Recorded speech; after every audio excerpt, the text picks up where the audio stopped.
Mes principales missions de conseillère emploi accompagné consistent à aider des personnes qui ont une reconnaissance de travailleurs handicapés à rechercher un emploi dans un milieu ordinaire de travail ou bien à les maintenir dans un emploi quand ils en ont un. Donc pour cela, je les accueille en rendez-vous, soit seuls ou avec leur famille ou avec un partenaire du service public à l'emploi ou services médico-sociaux qui les a accompagnés, ou leur employeur, afin qu'on fasse une première évaluation.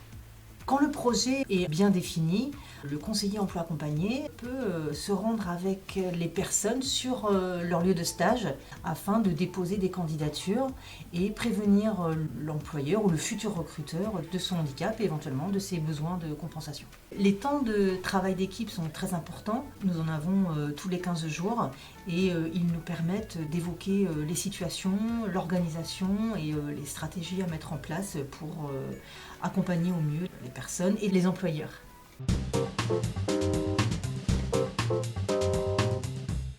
Dans un premier temps, on prend connaissance des messages, des mails, des appels téléphoniques qu'on a pu avoir, soit des bénéficiaires du dispositif, soit des recruteurs ou soit des partenaires qui demandent éventuellement un rendez-vous pour qu'on échange sur la situation du bénéficiaire. Ici, au DEA, on reçoit les personnes pour travailler avec eux sur leur recherche d'emploi, donc les CV, les lettres, la préparation d'entretien, des ateliers éventuellement qu'on peut mettre en place selon les besoins, et on peut aussi faire des rendez-vous extérieurs sur les lieux d'emploi et auprès de partenaires. Et ensuite, en fin de journée, les observations, les écrits sur ce que nous avons fait avec la personne et les prochains objectifs qu'on va se fixer. Je peux également participer aux entretiens de recrutement, au moment où la personne a décroché un entretien.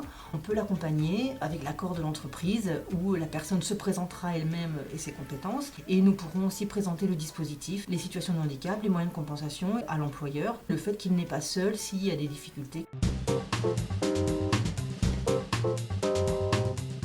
Un diplôme, une qualification de chargé d'insertion professionnelle peut être utile.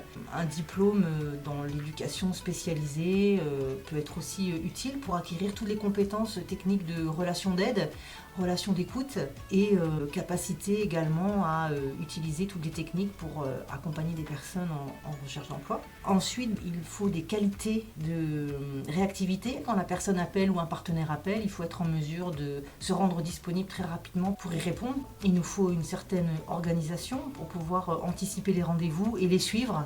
Prise d'initiative, polyvalence et la compétence aussi de mobilité. Nous prenons souvent le véhicule pour traverser le département. Il ne faut pas être réfractaire à faire beaucoup de routes. Le DEA est un dispositif emploi accompagné présent au niveau national.